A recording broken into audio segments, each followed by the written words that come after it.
Welcome to JP study. మనము 7th class social content సంబంధించి topic wise bits చేస్తున్నాం కదా. అయితే ఈరోజు భారతదేశంలోని బ్రిటిష్ సామ్రాజ్య స్థాపన ఈ లెసన్ నుంచి బిట్స్ అనమాట. ఒక 30 బిట్స్ ఉన్నాయి, చూడండి. ఎవరైనా ఫస్ట్ టైం నా ఛానల్ను విజిట్ చేస్తున్నట్టయితే లైక్ చేసి సబ్స్క్రైబ్ చేసుకోండి. చూడండి, ఫస్ట్ బిట్. భారతదేశానికి సముద్ర మార్గాన్ని ఎవరు కనుగొన్నారు? వాస్కోడిగామా. పోర్చుగీసు నావికుడైన వాస్కోడిగామా భారతదేశానికి సముద్ర మార్గాన్ని ఏ సంవత్సరంలో కనుగొన్నాడు? క్రీస్తు శకం 1498. ఈ వాస్కోడిగామా ఏ దేశానికి చెందినవాడు? Portuguese.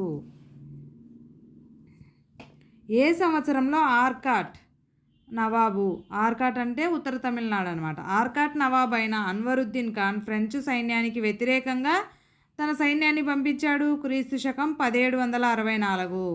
East India company England పాలకుడి నుంచి చార్టర్ను ఎప్పుడు పొందింది? క్రీస్తు శకం 1600లో. ఏ యూరోపియన్ దేశం మొదట భారతదేశంతో తన వాణిజ్య సంబంధాన్ని ఏర్పరచుకుంది? పోర్చుగల్. భారతదేశంలో పోర్చుగల్ వారి వాణిజ్య స్థావరాన్ని ఎక్కడ కలిగి ఉంది? పోర్చుగల్ వాణిజ్య స్థావరం ఎక్కడ ఉంది? గోవాలో ఉంది. వాణిజ్య సంబంధాలను కలిగి ఉండటానికి భారతదేశంలోకి ప్రవేశించిన చివరి యూరోపియన్ దేశం ఏది? ఇంగ్లాండ్. ఆర్కాట్ నవాబు అన్వరుద్దీన్ ఖాన్ను ఎవరు ఓడించారు? ఫ్రెంచ్ వారు. ముజాఫర్ జంగ్ ఎవరు? దక్కన్ నిజాం. ఈ ప్లాసీ యుద్ధం ఎప్పుడు జరిగింది? క్రీస్తు శకం 1757లో. దక్కన్ నిజాం ఏ ఓడరేవు పట్టణాన్ని ఫ్రెంచ్ వారికి బహుమతిగా ఇచ్చాడు? మచిలీపట్నం ఓడరేవు. నెక్స్ట్, సిరాజుద్దౌలా ప్లాసీ యుద్ధంలో ఎవరితో పోరాడారు? ఆంగ్లేయులు. భారతదేశంలో ఆంగ్ల పాలన స్థాపకుడు ఎవరు? రాబర్ట్ డైవ్. ఆంగ్లేయులు అనేక భారతీయ రాజ్యాలను జయించడానికి ఏ యుద్ధం దారితీసింది? ప్లాసీ యుద్ధం. ఉత్తర సర్కార్లను ఆంగ్లేయులకు ఎవరిచ్చారు? హైదరాబాద్ నిజాం. హైదర్ అలీ మరియు టిప్పు సుల్తాన్ ఏ రాజ్యానికి చెందినవారు?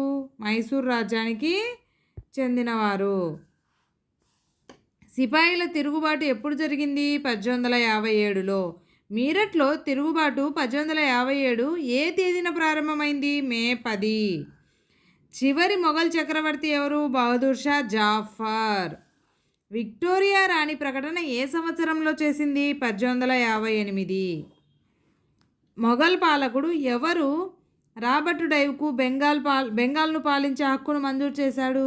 షా ఆలం. షా ఆలము రాబర్ట్ డైవ్కు బెంగాల్ను పాలించే హక్కును మంజూరు చేశాడు.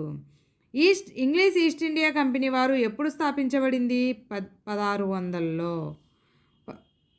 1857 తిరుగుబాటు మొదట ఎక్కడ ప్రారంభమైంది? మీరట్లో. ఎక్కడ? మీరట్లో. ఏ రెండు కంపెనీలు భారతదేశంలో వాణిజ్యాన్ని స్వాధీనం చేసుకోవటానికి చాలా సంవత్సరాలు పోరాడాయి? ఇంగ్లీష్ వాళ్ళు, ఫ్రెంచ్ వాళ్ళు. వారి మధ్య చాలా యుద్ధాలు జరిగాయి, ఆధిపత్య పోరు. ఏ సామ్రాజ్యం బలంగా ఉన్నంతకాలం యూరోపియన్ కంపెనీలు భారతదేశంలో తమ స్వంత సైనిక శక్తిని స్థాపించడం సాధ్యం కాలేదు? మొఘలులు. మొఘల సామ్రాజ్యం బలంగా ఉన్నంతకాలం యూరోపియన్ కంపెనీల యొక్క సైనిక శక్తి స్థాపించడానికి వారికి సాధ్యం కాలేదన్నమాట. పాలకులు తమ సైనిక సహకారానికి బదులుగా కంపెనీలకు పెద్ద మొత్తంలో ఏం బహుమతిగా చెల్లించేవారు? నగదు. బరాక్పూర్ ఏ నగరానికి సమీపంలో ఉంది? కోల్కతా నగరానికి. ఏ సంవత్సరం యుద్ధంలో ఆంగ్లేయులు ఉత్తర భారతదేశంలో తమ అధికారాన్ని కోల్పోయాయి? 1857. 1857 సంవత్సరంలో అప్పుడు జరిగిన యుద్ధంలో ఆంగ్లేయులు ఉత్తర భారతదేశంలో తమ అధికారాన్ని కోల్పోయాయి. చక్రవర్తి బహదూర్ షా జాఫర్ను 1857 విప్లవ సమయంలో అరెస్టు చేసి ఎక్కడికి పంపారు? ఎక్కడికి తీసుకొని పోయారు? రంగూన్. ప్లాసీ యుద్ధం భారతీయ చరిత్రలో ఒక ముఖ్యమైన సంఘటన, ఎందుకంటే ఆ యుద్ధంతోనే భారతదేశంలో బ్రిటిష్ పాలన స్టార్ట్ అయ్యింది. ఏ రాష్ట్రాల్లో గ్రామానికి తిరుగుబాటు జ్వాలలు వ్యాపించాయి? ఉత్తరప్రదేశ్, బీహార్ రాష్ట్రాల్లో తిరుగుబాటు గ్రామానికి వ్యాపించాయి. చూడండి. Thank you for watching. Please like, share, subscribe.